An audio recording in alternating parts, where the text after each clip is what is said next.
This is bendable plywood, and today I'm going to use it to add a seamless transition from the ceiling to the walls. As you can see, I already put this one up to test it out and it works very well. So now we're going to work on the other side. I bought bendable plywood from the local hardware store, which is also where I got my walnut and hardwood. And there's two types of bendable plywood. There's the column bend, which is the one that I got, and it bends along the length like this. This version allowed me to just do one cut along this entire area, so I didn't have to splice it together. But there's also a barrel bend, which bends on the short side like this. So I got the column bendable plywood.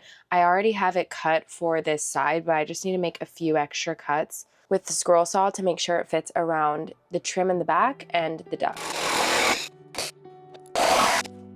Oh, I think I need to cut this down actually. I put this panel up in the van and it is off a little bit, so I'm gonna play around a little with the measurements. I'm gonna shave off a little on the width, and I also need to cut down the length as well.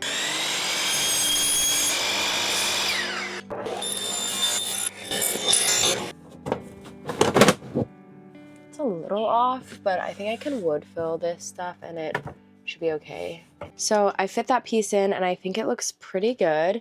This is how the angle looks up to the walnut. I also have the driver's side in as well. I think it looks really good, and now that I've confirmed it fits, I'm gonna take them down and paint them because it's so much easier to do, especially since these are curved on a flat surface. So I'm gonna prep the van for painting as well because there are a couple projects in here I want to paint while I have the paint out. I got my mom this 14-inch ARZOPA digital picture frame for Christmas, and I'm gonna set it up with family photos today. I chose this picture frame because it's 14 inches instead of 10 inches like a lot of the other ones, and I feel like the bigger size makes it a lot more of an immersive experience. The photos are really vivid and crisp as well. There's different ways you can mount it. You can hang it up on your wall, or you can add this piece here and have it stand up, and you can mount it either vertically or horizontally. There's also unlimited cloud storage, and it's really easy to set up. So I'm adding photos from trips we've been on, childhood photos, and I can even add videos. And the best part is I don't have to worry about adding too much because I have unlimited storage. If you want to give it as a gift without unboxing it, you can easily pair it to the app to upload the photos before you even wrap it. This picture is from when Tori and I were traveling in my last van in Colorado, and every time I look at these pictures of us traveling,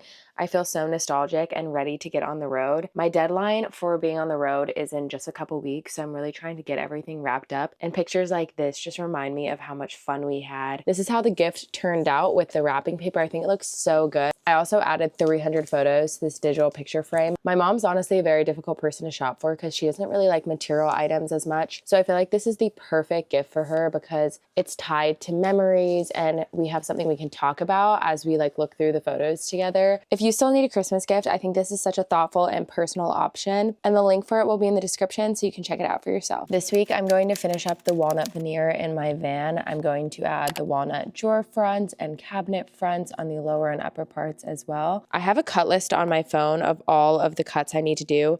I mainly need to work on the walnut on the upper shelves, and then I'll start edge banding that. I have this huge square that I'm going to use to make the cuts. Now I'm cutting for the top of the shelves, and I'm going to start with a new roll so that I can splice on the same roll and the coloring looks similar and stuff. Although I do think that between the two sheets it looks pretty similar, but sometimes it can vary.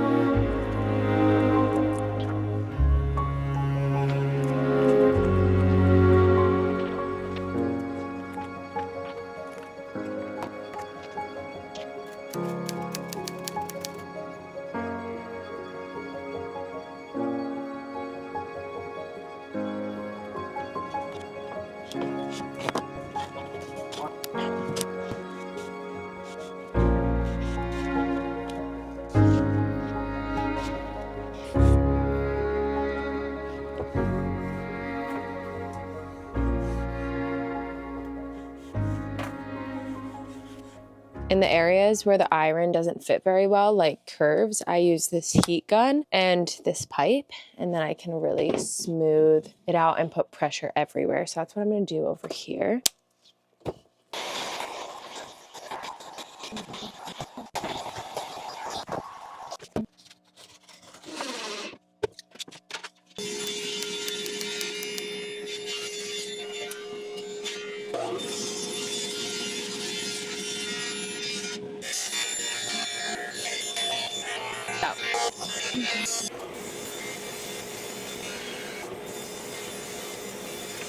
I'm going to veneer the sides of this. This is my very first drawer front, the biggest drawer in my kitchen as well. So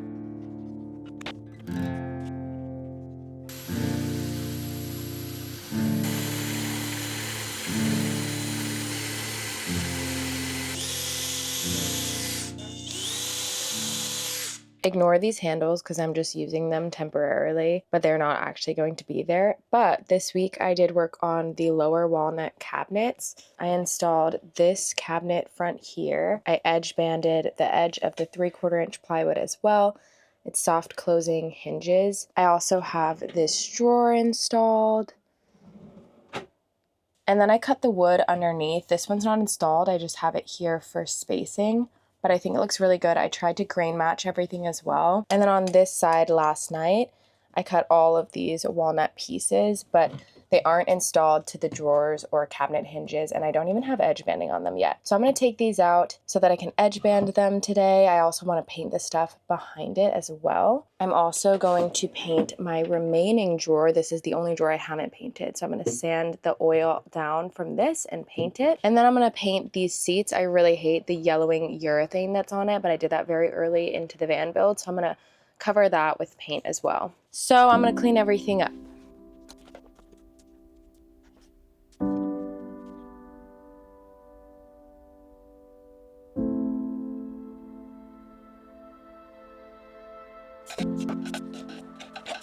Because this has a urethane and it's glossy, I want to make sure that the paint sticks to it, so I'm going to sand this. And while I have the sandpaper out, I'm going to go ahead and sand down the wood filler and make sure everything's smooth on all the surfaces I'm going to paint today.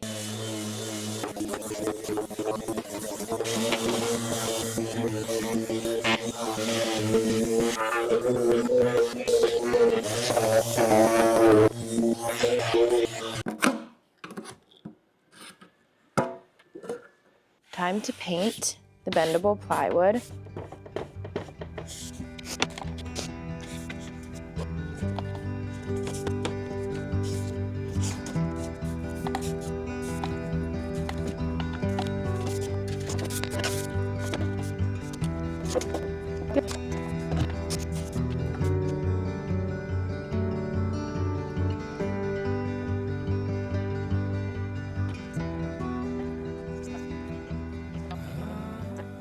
So I did one coat of the primer, and now I'm going to come in with the Roman clay.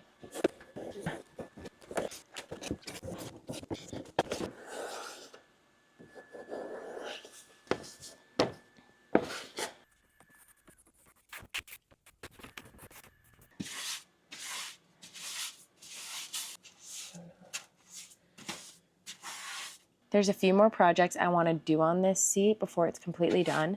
I'm going to put walnut veneer on the outside, so it's one of the first things you see when you look in the van, which I think is going to look so amazing.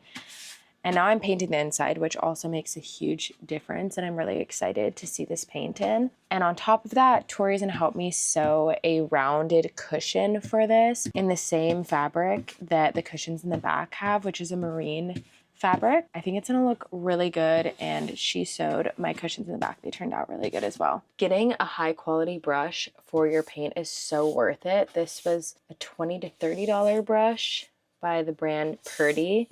And even though it's so expensive, I feel like when I leave some streaks, it just dries perfect, and it's a really good brush.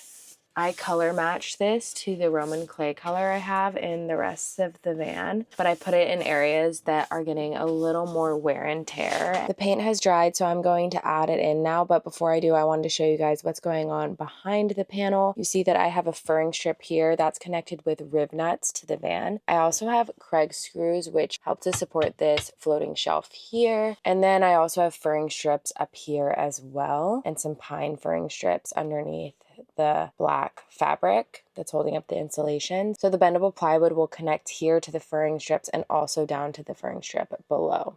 So we'll see how this paint holds up. Okay, still bends. That's good. All right, so this is one part of the wall.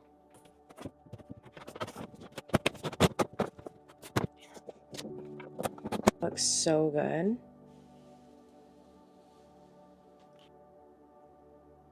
Another thing I did this week was veneer the top of this shelf along with edge band the side of it. I hadn't done that yet. I had only done the bottom and this side panel, and I think it looks so good, especially with this bendable plywood in now. And then for the back, I left these openings on both sides, and that's because I have my AC ducting there, so I'll eventually have to build something so that the air comes out, and that's why I left those openings, but they'll be covered up, and it'll look a lot nicer once I add that little vent in. I don't know how much of this you see, but I'm just gonna paint this little area around the drawer guide.